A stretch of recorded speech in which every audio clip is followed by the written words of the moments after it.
Sounds good. And we are. Hey, it is our maiden voyage here on the Nerdy Real Estate Resources YouTube channel. Hopefully, we get this all working good just fine. Um, we're gonna see here multi-speaker. I think that that's gonna work. And I am very fortunate that today I have with me as a special guest Nikki Copa, one of my favorite people out there in the real estate world, and one of my favorite people just in general, too. So, how are you doing today, Nikki? Great. Thank you so much for having me today. I appreciate it, Lisa. On the maiden voyage, too. That's Oh, awesome. I don't know if Lori could have stood it. She has she has put up with me for many years, trying for me to try to figure out what the heck I'm doing over here. I was just mentioning to Nikki, I don't know about all this. I'm you know, it's Fair Housing Month, and ageism is a thing. See, you have to have a little space in your heart for older people. Right. But then again, as a realtor, you have to be all things, right? You get that job and you think, oh, all I need to know is the contract. Except that you need to know marketing and you need to know and you need to know and you need to know all the new technology every time something changes, right? Absolutely, absolutely. And you just never. Oh, hey, guess what? Now we're recording on the other thing too. So, yeah, we do have to be jack of all trades. Yeah. And, we like to say, yes, I'm a specialist, and yeah, we are specialists in our field, but we're also our own marketing squad. We're also our own, accounting department. We're all of these things. And so I try to stay up on the social media aspect, not as much as I used to, because, well, I've gotten a life and that's kind of nice. But it's, there's been a lot of changes, and I hope Lori watches this so she can hear me. I'm just gonna go through my little tale of woe here so people want to know why we were so consistent to us doing absolutely nothing.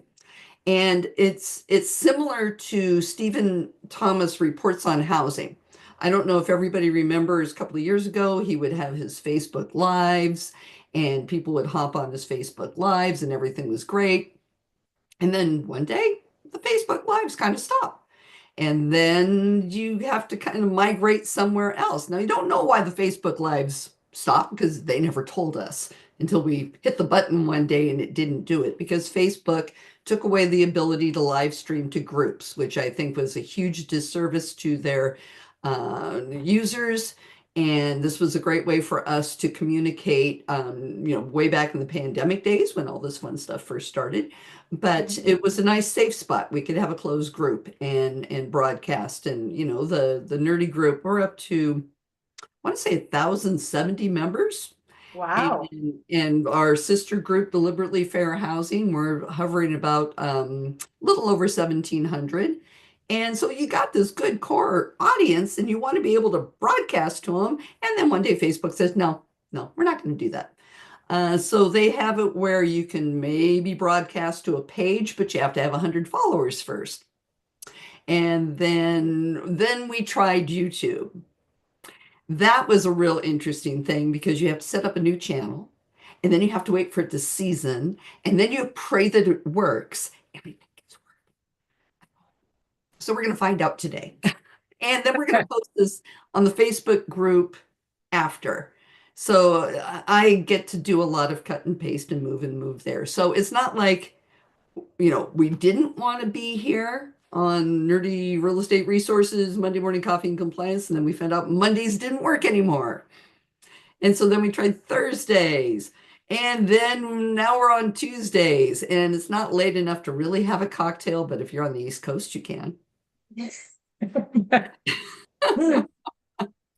Well, on Taco Tuesday, you have to have a cocktail with the taco, right? That's I mean, right. that's I'm going for the bubbly mineral water right now versus the regular water. look at you, wild thing.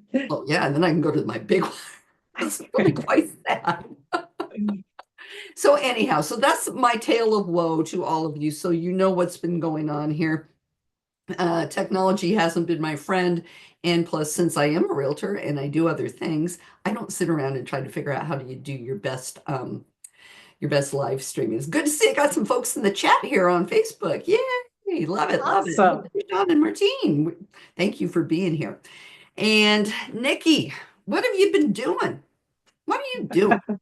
Actually, I've really had a lot of fun lately traveling around the state.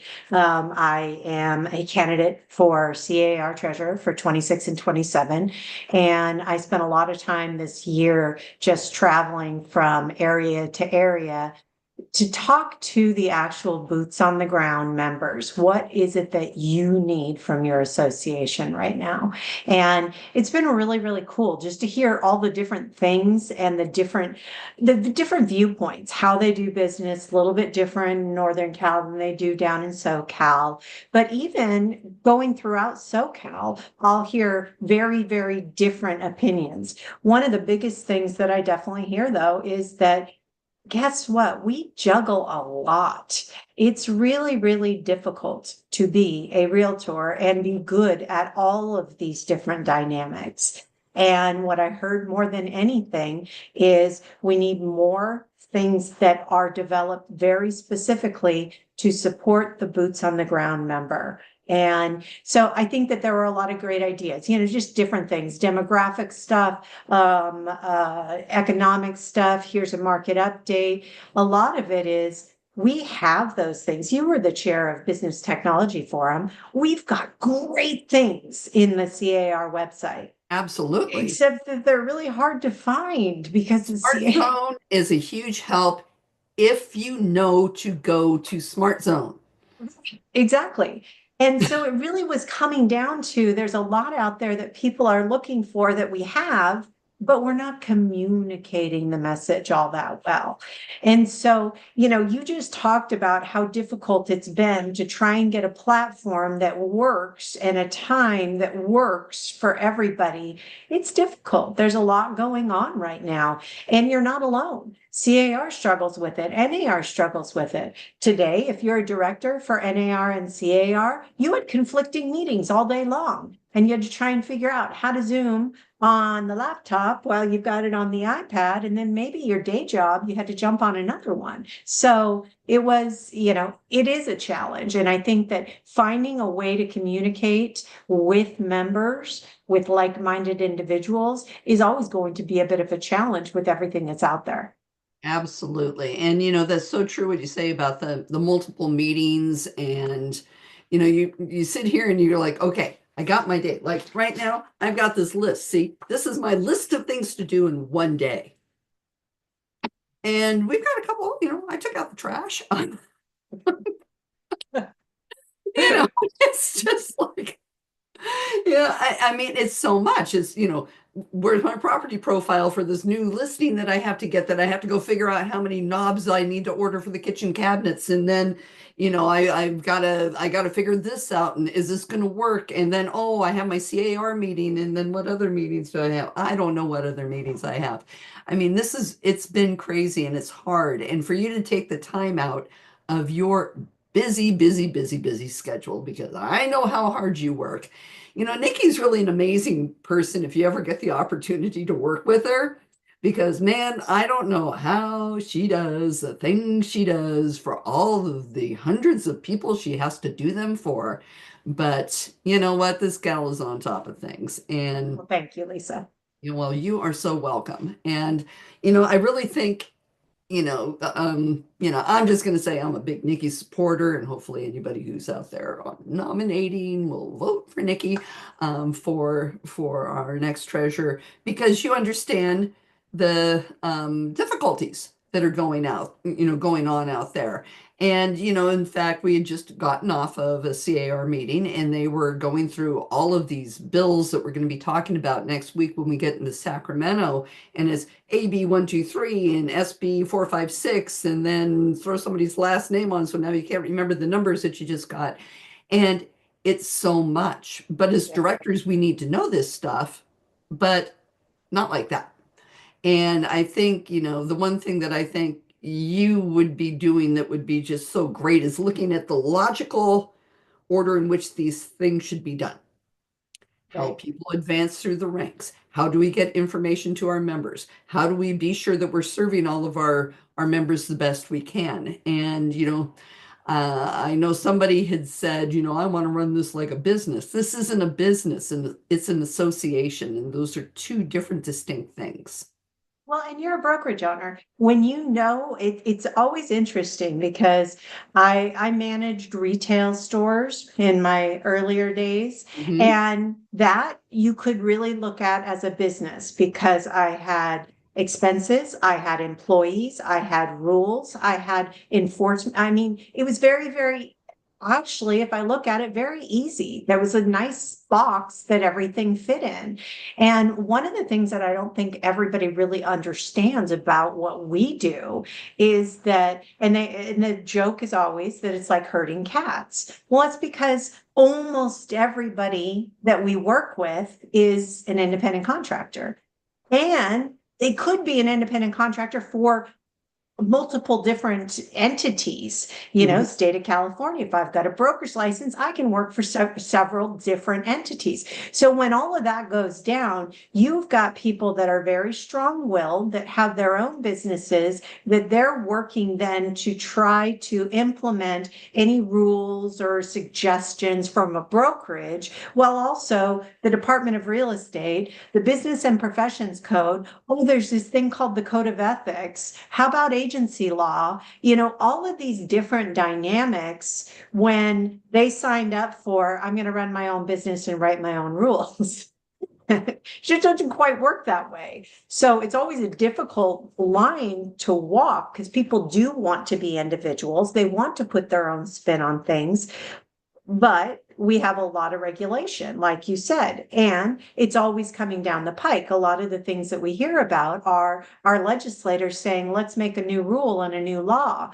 And there are times that we're like, whoa, whoa, enough laws. Okay. These are all the different, we've got California Civil Code, Business and Professions Code. When we go down all of the different rules, it's very, very difficult to try and teach that to somebody, especially in a profession where we can't say anything's mandatory, right? I've got independent contractors, so I can't say you have to do this theoretically. I Yeah. mean, you can hint at it and heavily say it, but at the end of the day, and that's one of the most amazing things about our business is we've got such a diverse personality profile, but it's also one of the most frustrating Yeah. because you have to embrace that independence and give people the ability, empower them to make a difference in what we do. Absolutely. And it's interesting you touched on the laws because, I have been noticing the past few years, that we get these new laws and CAR may or may not, support something that is going to be a new law. And it goes through and it happens and then it's like, did anybody sit around and think about the unintended consequences of our actions here? Like, let's talk about fire hardening, that kind of stuff. Yeah, It's like, AB 38 and SB 63. Those were awesome. yeah, And and it's like, sounds good, yeah. but in real And life, how's this going to work? It's like the water conserving fixtures when that went into place. yeah. That I don't remember what year it was, but it was just like, okay, everybody has to have water conserving faucets and toilets in their house. And was there this big, huge line at Home Depot of everybody going to get new toilets and new fixtures? No. Are there water police that come and check your house? No. But we could have just said from here on out, everything that is installed needs to be that way instead of saying, does your house have these things? Who the heck knows?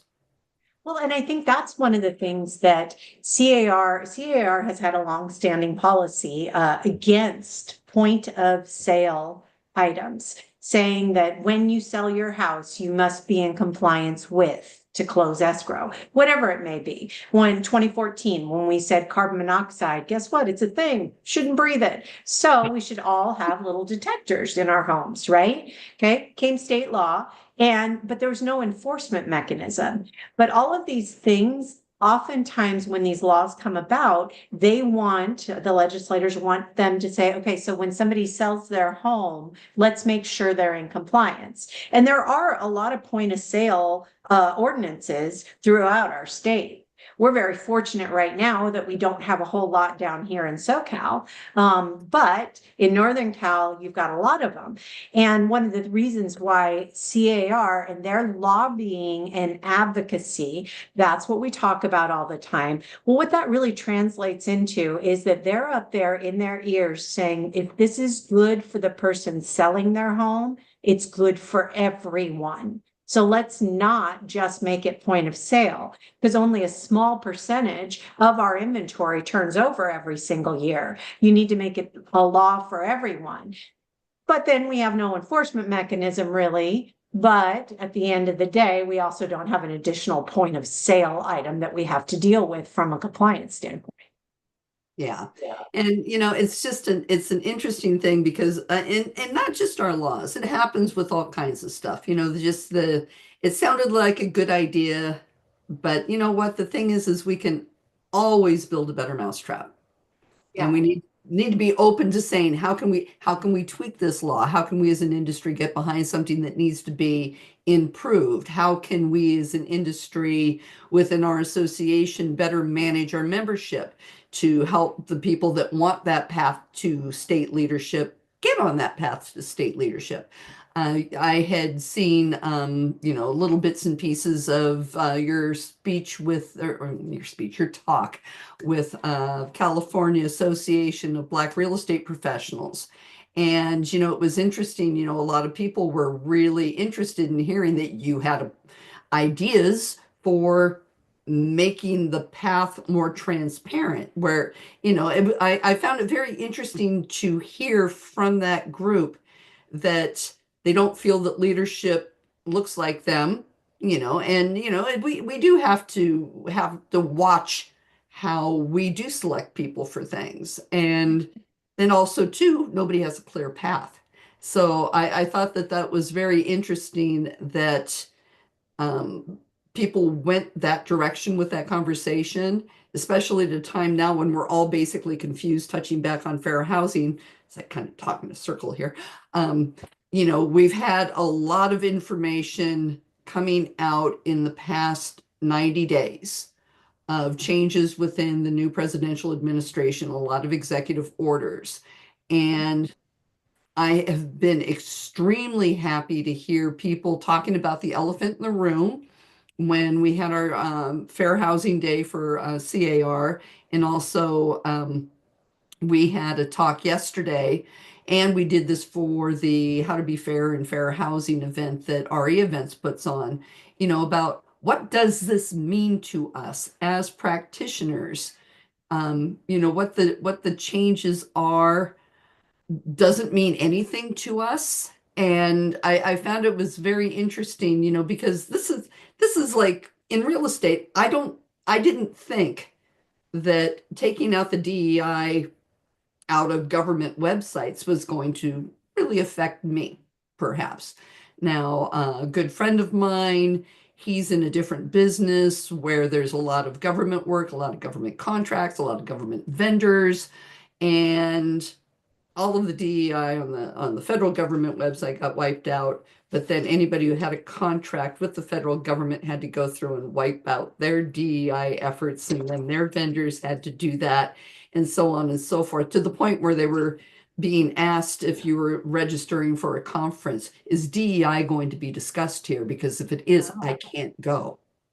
And so when I found this out, and I mean, I watched it play out, and I'm like, this is amazing. I'm not privy to this industry, so I would never know these things. So how is it affecting real estate?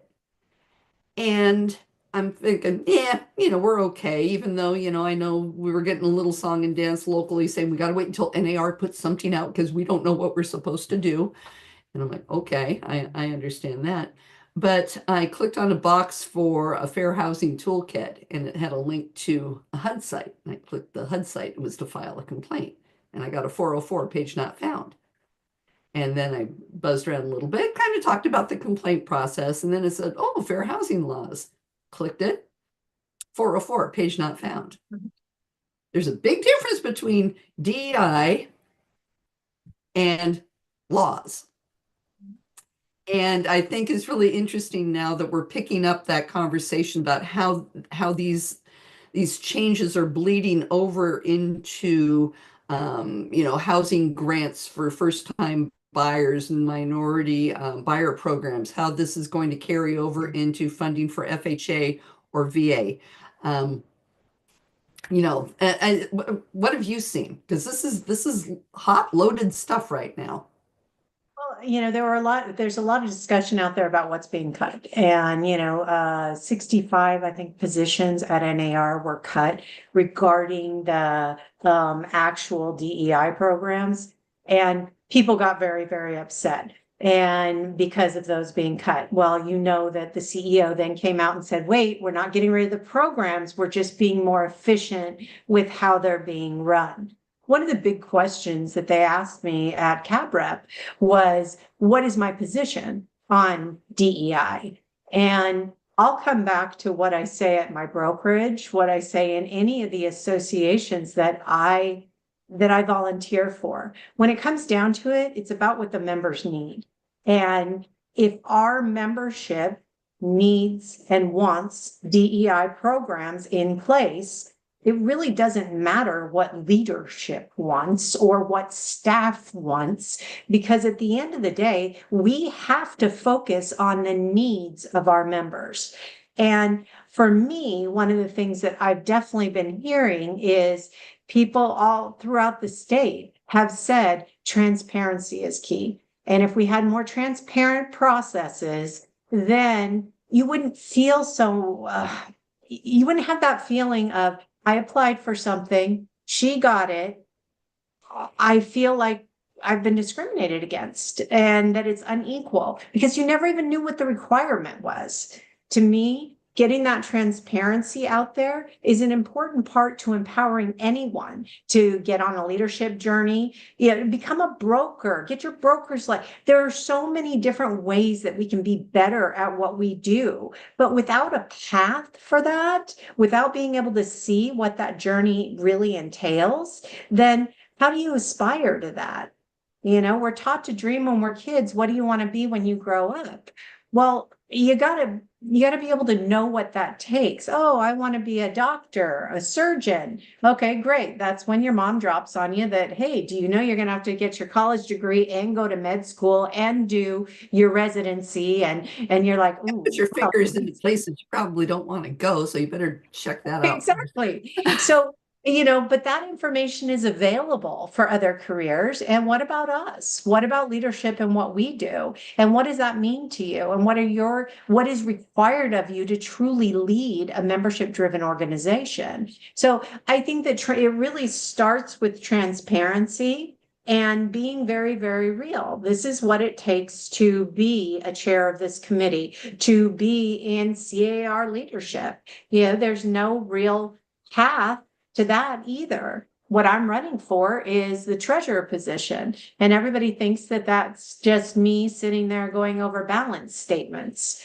And really, nobody understands what really the treasurer position does. Actually, I wish they would call it, instead of just treasurer, that you're the chair of strategic planning and finance and treasurer. Right. That's more of what it is that you're doing. You're having to lead these strategic planning meetings. I was fortunate enough one year to be a liaison where I just sat in a chair all day and listened, but it was like, oh my gosh, these guys are doing amazing things. They're talking about this, they're talking about that. You can see, what do we think is going to happen in the future? How can we make this organization better? I mean, that's not linear accountant stuff. No offense to anybody who's out there, a type C on the DISC scale. I love accountants because I'm not one. Yeah, you have to have that open mind, be willing to really expand your thinking. And I don't say that like everybody's closed-minded, but there's, a lot of people, and sometimes I fit into that camp of, well, this is the way we've always done it. But really, that's me 10% of the time, because the other 90% of the time I'm out here going, wow, why don't we try this or that or that or that or that? And you need to get that. Let's think about this. Let's think about that. How can we do this better? Who's got ideas on how we can do this better? How do we build that better mousetrap? And Right. that is a lot different than figuring out credits and debits on a balance sheet. We Absolutely. have staff. I'll give you one of my favorite examples of what came out of SPF. So SPF is Strategic Planning and Finance. That is the committee. So the treasurer chairs that committee. Well, there aren't a whole lot of people. There's 17 people, I think it's 17 on the committee, and they're usually 3-year appointments. So all of that, it's a very, very small group. And that's one of the only groups that meets off-site several times during the year. It's pretty much every month they're meeting in some way. And the idea of when we went through the pandemic, honestly, everything after the pandemic has been very reactionary. How do we get back to a new normal? Then we have the lawsuits. How do we figure out the new way of doing business? We've been in a very reactionary place, and we need to get back to being proactive. Like I said, one of my favorite examples of something that came out of SPF, win forms, way back when. Imagine sitting in a room where we do not use computers every day. We write out our contracts, and somebody comes up with the idea, I know. We'll have this thing, you log onto a computer and you can type in and fill in the blanks on a computer and save it and email it. Email wasn't even really a thing then. My God, When you no. think about that idea, and this group said, yeah, you know what? That could be the next big thing. Okay. We were win forms, we were zip forms. That was huge. It was something that came out of SPF. SPF sat down and they said, how can we figure out how to generate non-dues revenue? Okay. That's how REBS was created. That is the business side of our association. These are the big ideas that we need to start doing again. If we're going to drive innovation, like our vision statement says, we've got to start going with those big ideas again. And it comes from discussions like this. How can we make that impact? Absolutely. And to anybody who's watching this, if you have any ideas, thoughts, comments, anything, put them in our comments and we read this stuff. I mean, we've got a chat going on YouTube. I'm so excited. We've got people out here watching us live. And, hopefully this will turn into a bigger, every other Tuesday event. But this is stuff that we can take and we can use, if Nikki is fortunate enough, which I'm got my fingers crossed, to be elected as our next chair of strategic planning and finance and treasurer position. This is stuff she can use. She can see what this group is talking about, because we have a lot of CAR directors on here and we have a lot of non-directors. We have people from all over the country, and if you got an idea, let us know, because this whole thing, this whole nerdy realtor thing was just something I dreamt up during COVID. Because I'm like, nobody knows what's going on. Nobody's communicating. We're having subpar communications coming out locally. What can I do to help this? And I got sick of having to be on a million different marketing meetings, Zooms, because it seems that Lisa knows what she's talking about. Well, Lisa wasn't sure, but she gave it her best shot. And here we are today, and we did the same thing with deliberately fair housing. And, this is the way you do things. You get an idea and you just do it. But you got to think about what can happen down the road. But this is where you get somebody like Nikki who comes along and, lets you flourish with ideas and then kind of brings you back to reality and says, okay, go this way, but you still have your own ideas, which is why I think you'd be so good for this position. Well, thank It's you. everything, And usually said with love. Lisa's right. We've got it. We all have a voice. Speak up. And one of the things that I heard, unfortunately, a lot from people is they didn't feel like their voices were welcome. So if you get nothing out of out of this today other than this, know that your voice is important. You need to speak up. You need to be a part of the change. Absolutely. And, don't be afraid to try to make that change, even if it's on your own. It's better when you get people to help. But there was some leadership thing I was watching. I don't remember where it was, but they had a picture of this concert out, an outside concert, probably in the 60s or early 70s or something. And this guy's out there and he's dancing all over the place, and people are just looking at him going, okay, why's that guy just out there dancing? What's wrong with him?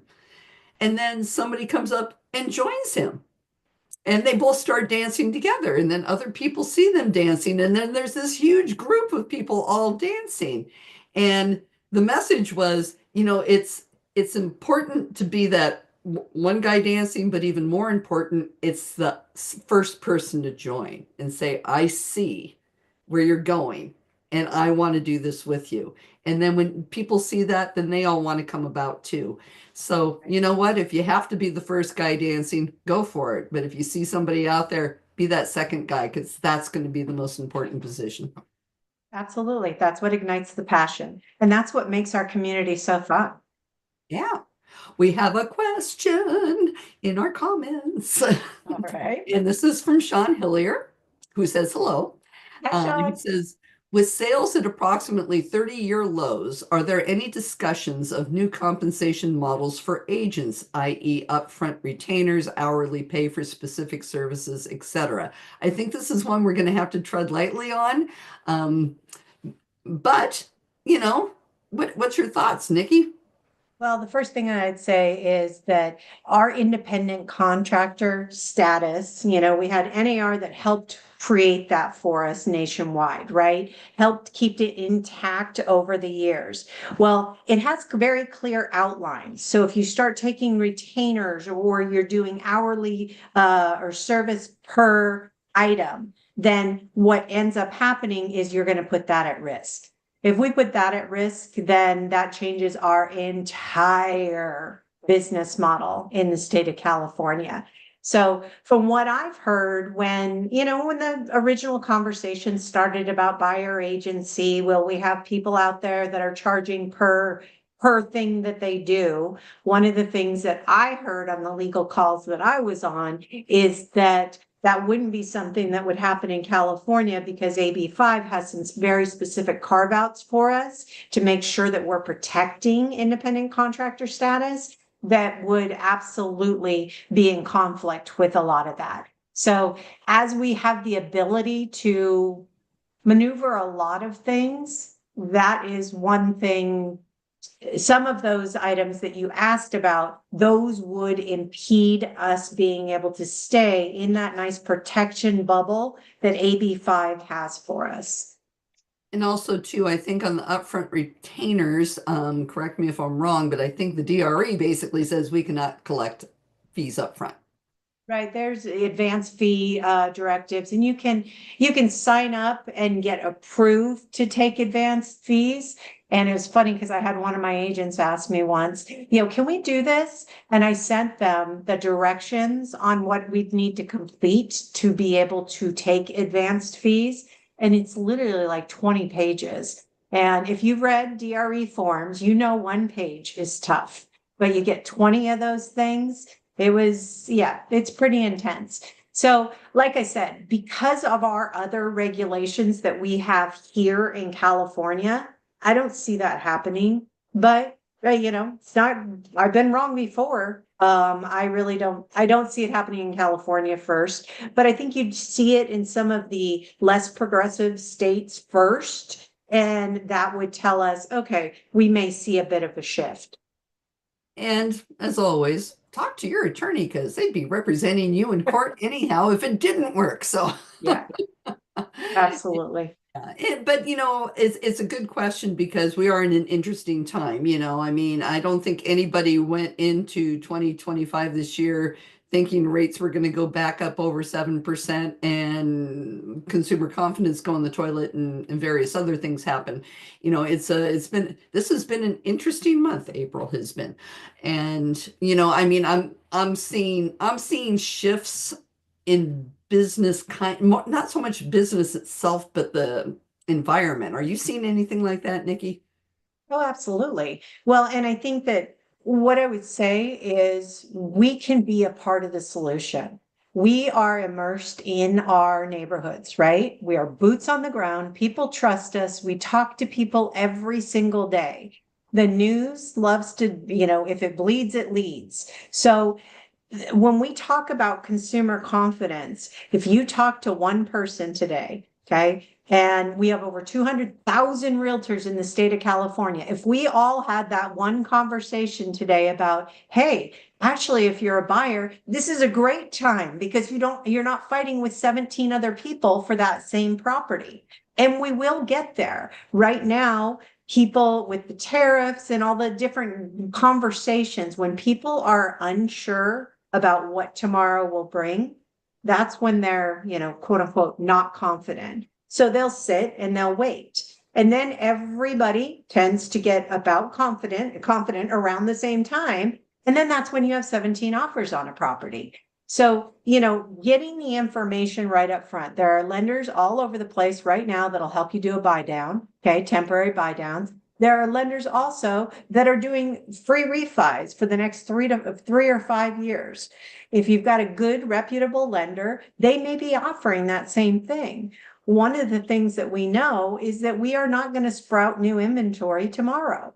We've had an inventory shortage since 2008. It would take us years to even really make a dent in the shortage that we have for our population here.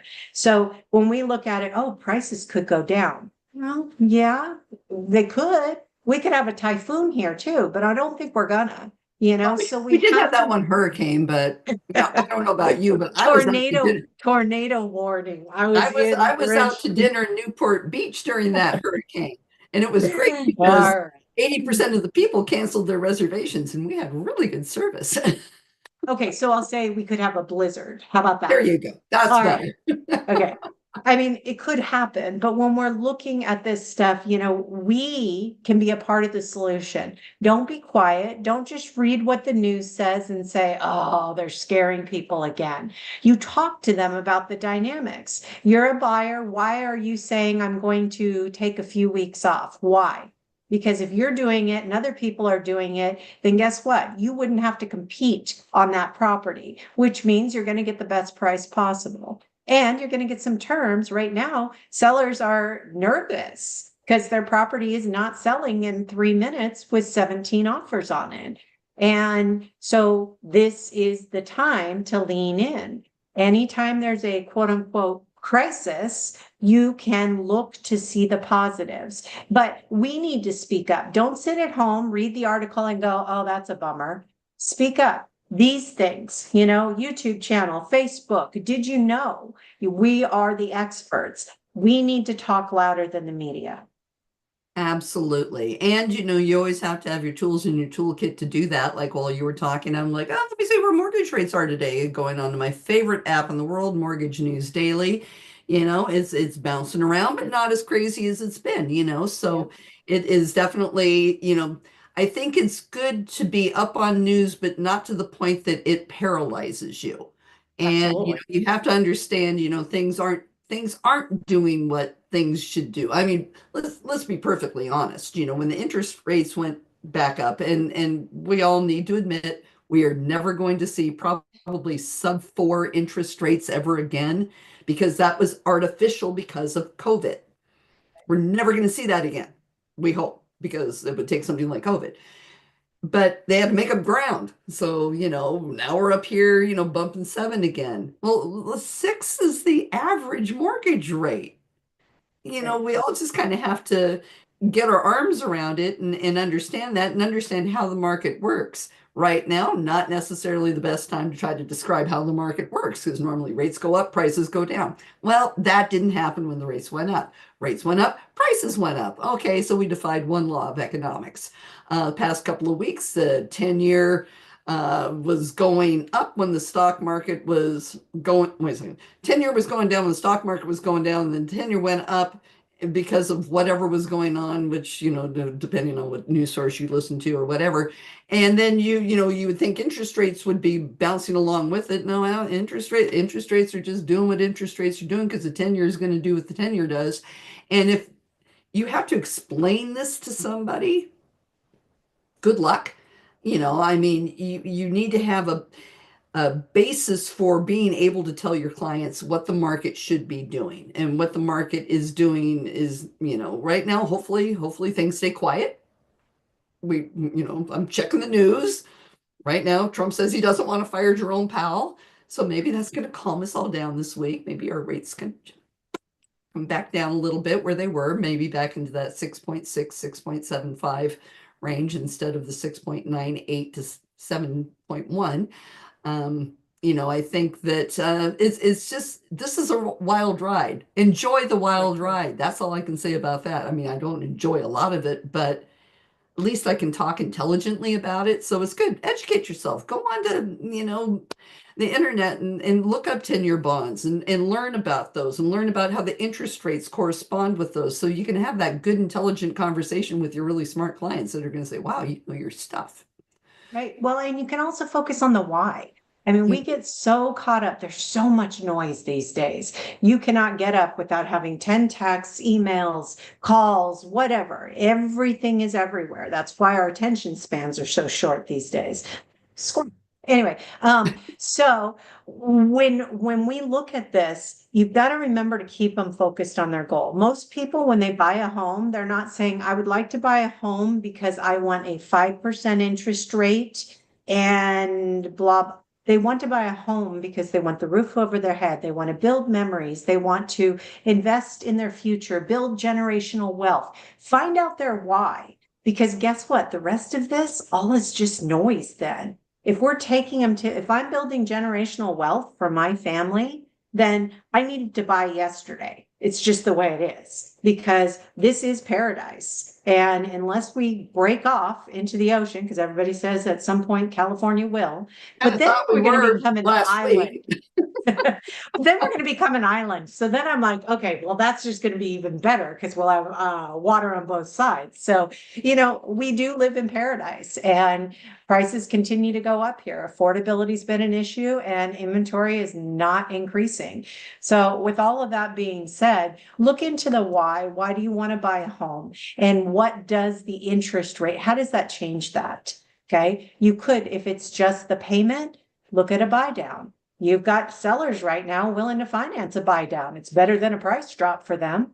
I'm seeing a lot of price drops out there. Yeah. So there are a lot of opportunities out there, but have the conversations with your clients. Don't let them just fold up and say, I'm going to take a month off. Why? If everybody else is taking a month off, this is your time. This is your opportunity. Absolutely. We have another question in the chat from Martine, and actually it's one that is still the answer is still haunting me from what we did at How to Be Fair at Fair Housing last week. And the question is do you think the new rules banning non-permanent residents from getting FHA loans will have any impact on the market? And we had a panel, I moderated a panel, and if you didn't get a chance to watch the How to Be Fair and Fair Housing, it's on reeventsreplays.com. And I have the link in the nerdy group as well as Deliberately Fair Housing. And we did a panel that I didn't really know the person that was coming on from NAREP, the Hispanic Real Estate Group. Stephanie Rosales was her name. And I asked the question of what are you seeing and what is your community feeling right now? And she said that almost all of the Hispanic buyers are either not applying for loans right now or not moving forward on purchases because they're panicked that they're going to be targeted, that something that they do on applying for a loan, that their credit's going to get pulled, it's going to pull a flag, and they're not buying. And Right. I never even thought of that. Well, and I Plus, think that plus that's of not where, being able to use FHA loans if they're not. right. But think of it, I mean, just like what I just said, the noise impacts so much. Yeah, Okay. And right now, those that are in process, is it really something that they need to worry about? Not necessarily right now, but yes, what is the process? Then we come back to transparency. If we make the purchase process very transparent and there's a clear path for everyone in a way that each different community can understand, then that is more fair because they will be compelled to follow that path if they want that end result. But if we keep changing the rules on people and it's not available to everyone, then we are going to continue to see a disparity in homeownership rates. absolutely. I think it's, is again one of those byproducts of the times. People aren't sure what's happening, what's not happening. I know that you mentioned including investors. I think the market itself, there, you mentioned California being paradise. California is paradise because there are a lot of people, not the majority of people, but a lot of people with a lot of money in California. And if there's bargains to be had because of a certain demographic not being able to buy, I'm sure the investors are going to swoop in. And, I don't know about you, but I've got 4 text messages this morning from people looking for an off-market fixer because they have numbers to meet for April, and I'm just like, if there's this many of you out here, how can any of you have a sustainable business model? But there's people that are looking for these opportunities. I'm hoping, this is just my own personal opinion. From a fair housing standpoint, I think that we're in a time of flux right now, and I'm not, again, anything, these comments and opinions are purely my own. But we're in a questionable situation about where are we crossing the fair housing laws. And we have the federal fair housing laws, but we have state fair housing laws, and then we have local fair housing laws. So our state laws, which I think Amanda Bion said that we have like 29 protected classes. I thought it was 27, but who knows? Could be 22. Uh, it depends who you ask them what day. There's 22 on the chart for the FHDS. Yeah, That'll tell you. yeah, so I was really surprised when she said 29. I'm like, something happened since we put that form out. Um, but that's the law of the land in California. Those classes are still protected classes. What people are thinking based on the news that they're getting around them and in their community is going to make those people react differently. And I think we need to be sensitive to that because, part of the whole DEI thing is just realizing everybody's got their own story. Everybody's got their own experience. My experience is going to be completely different from somebody else's experience and to somebody else's. You got the chatter on the street. You got the, did you hear this is happening? Blah, blah, blah. Hopefully, cooler heads will prevail and we won't have this fear. I don't know. It was just shocking to hear. I didn't realize that it was that big of a thing in that community. And I think we just need to be sensitive to that. And when we all ended up wherever we ended up, I always count my lucky stars to a certain extent. I'm going to go a little deep here, but most people already know my personal story anyhow, is that I was adopted at the age of 3 days old, and my mother, biological mother, identified as Mexican. And I was adopted by a white family in California. So I was raised in a white family in California. But I did find my biological mother when I was in my mid 50s. And one of the first things she said to me was, "Oh my God, you're not Mexican." And I'm like, interesting observation. What do you expect if you put me up for adoption and a white family adopts me? So, but it was like this weird disconnect because she never felt that I could appreciate her culture, even though I was biologically her blood. And I think we really need to be sensitive to that because she wanted me to be able to embrace that culture. I can't make a tamale and I can't roll my R's. And that's genetic, and I'm blaming her on that one. But it was a culture that was foreign to me until I learned more about the Colorado Hispanic culture, which is completely different than the California Hispanic Yep. culture. So everybody has their own thing, and I think we just need to be cognizant of that. Everybody's kind of under fire right now. Women are under fire right now.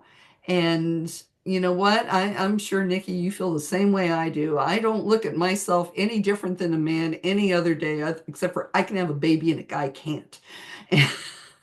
Well, can't anymore. But anyhow, that's the story Right, I was for the gonna day. say, well, that's a whole nother, anyway. That's a whole other story. I'll go back to the old person here. Um, but we're all people, and you don't want to see anybody have their home ownership dreams crushed. So Right. hopefully we can do everything we can to keep everybody's home ownership dreams alive. And Well, we just need to fight on that. and I think one of the things to look at too is that if programs are being pulled back and discontinued, we need to lean even more heavily into what programs are there and being underutilized.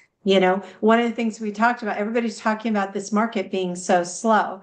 How many buyers would love to have homeowners down payment assistance, but you really can't do anything with it and most of our situations because there's multiple offers and they'll get priced out. Well, if they're the only offer on the table right now, this could be a significant difference to somebody.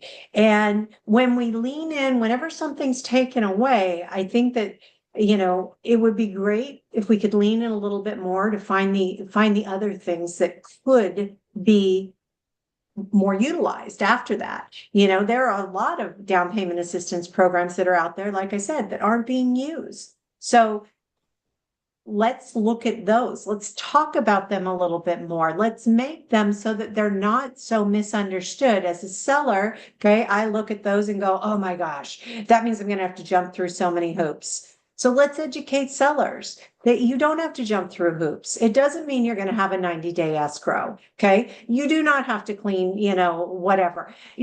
Let's demystify some of this stuff. So look at what we have and talk about the benefits of what we have instead of just focusing on what isn't there anymore, because those are some of the things that we can control. Unfortunately, there's a lot we cannot. But if we look at the things that we can control that are in our grasp and we work together to educate the public, then everybody's going to be able to have those opportunities. Absolutely. And I just thought quickly, because I remember we touched on this on a different conversation about veterans, because in California, veterans are protected class. Not that way across the country, but California, we take good care of our veterans here, or we try to take good care of our veterans here. And I think one of the things that we can do to help that group of people, which covers all kinds of folks, is educate yourself as to what it takes to get a VA loan. And let me tell you something, it's not that hard, because the house I'm sitting in right now, we got on a VA loan for $1,200 cost me. And I bought it for $525 back in 2015, and my model just sold for 1.32. So I don't know where you're going to find, and where a veteran is going to find a better return on their money, because I don't even want to do the math on what the percentage is on my return of my $1,200 investment. But I was lucky because the agent I was dealing with was me. So I knew about VA loans. Teach yourself everything that you possibly can about VA loans, because they are not the boogeyman that's out there. If you list property, that loan is the best loan on the market. And just by discounting somebody, saying, well, that's a VA loan, so they have no money, that's a crock, because we've got $3 and $4 million properties being sold in Newport Coast to doctors and attorneys that were military doctors and military attorneys that qualify for a zero down $3 million loan. Yeah. So, we can't always judge a book by its cover, But educate yourself on down payment assistance programs, educate yourself on FHA loans, educate yourself on VA loans. So if you're representing a buyer, you can say, I want to talk to you, Mr. or Miss listing agent, and tell you why my client is as good, if not better than anybody else's. And if you're a listing agent, know those things so you can explain to your seller, because the seller doesn't know anything about a VA loan unless they're a vet. And Yep. then, I mean, you hear all these agents saying, well, we're not going to entertain a VA loan. And it's like, have you asked your client? Because I don't Right. think your client's going to say that. I think you're going to say that. So, education and knowledge is your friend. Absolutely. Absolutely. My home that I grew up in was VA. My father is a retired captain in the Navy, and it was VA no-no. And it's the only way we could have been in a home in California. And they still live in the house to this day. And what's funny is when she's referring to the conversation that we had, we were talking about an upcoming fair housing um, summit that we're going to be co-panelists on. And one of the things that she was taught, one things that I talk about a lot when I'm teaching is that discrimination is also when you have a preference. And the example I use for my agents usually is one of these days, my father will say, it's time to sell the house. And what he will say to me is, I want you to sell it to a military family with a couple kids and with a VA loan. And I'm going to say, neat, Dad, but you can't prefer that. Having that preference is, in fact, discrimination against the rest of them in the state of California and how we look at fair housing laws. And we will fight for a while on that one because he will say, it's my preference, it's my home, I get to choose.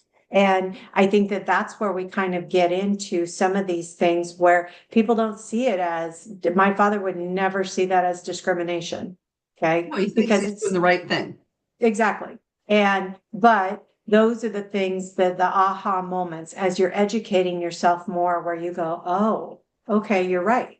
So why is it that that teacher with two kids, now she doesn't get the home? That is discrimination because she's not a veteran. She doesn't have a VA loan. So my dad won't sell it to her. Okay. Don't anybody write to my dad. Please do not tell him I'm using him in this scenario either. Okay. Well, and it's funny because I'll just share a quick story before we wrap up here. I had a client, he's the person in the world that I give full credit to for me getting on the VA advocacy bus for. He's a fabulous lifetime career Marine, and he asked me to help him find a property. I helped him find the property. Then he decided he was going to sell it because he never lived there because he got deployed right after we closed escrow. And so, we go to sell it. And this is before we did the big outlaw of the buyer love letters. And so these offers are coming in and everybody's got their buyer love letter. And, he's just a single guy, he bought it, him and his dog. He just wanted a home for just him and his dog. But he's getting all these letters in from these families, oh, our children would love to grow up here and blah, blah, blah, blah, blah. Well, one offer came in from this single guy of Indian descent with his dog. There you Josh go. sold to the The single guy dog with the sold dog. it. Forget all you families. I'm going to give this guy a chance like I had. Well, and it's so funny because I mean, you've got the item to sell. If it's my home, I should get to sell it to whomever I want for whatever reason I want. And I think that's one of the things that's just so hard for so many people to really wrap their head around where the line is that preference is in fact discrimination. Yeah, and I have another It's client. a tough thing. I went into her listing and she was just like, Lisa, I'm not going to sell to any black or brown people. And I'm like, Phyllis, I hate to tell you this, but that's not your call. And, I educated her on fair housing laws. She ended up selling to this lovely Middle Eastern family. Then the neighbors were ecstatic. Everything was great, because her retort to me when I said she can't do that is the neighbors are going to be mad. And it's like, have you looked around your neighborhood? So it's an interesting dilemma. It's something that's going to continue to go on out there for years and years to come, I'm sure. But we've just been talking for an hour now, and Nikki, I know you have a million things to do besides sit here and chat with me. But it was fun. And like you said, knowledge is power. These are the conversations that as we start thinking more and we have more conversations with more of the people in our communities, then we can help educate people. So it's been great. Thank you for having me, Lisa. Oh, it's my pleasure. Thank you all for joining us. So I'm going to sign us off of our recording, then I'm going to sign us off YouTube and come back not next week because we're all going to be in Sacramento, but the week after that, Lori and I will be back and tell you what we did in Sacramento. So take care, everybody. Have a good day. Bye, guys.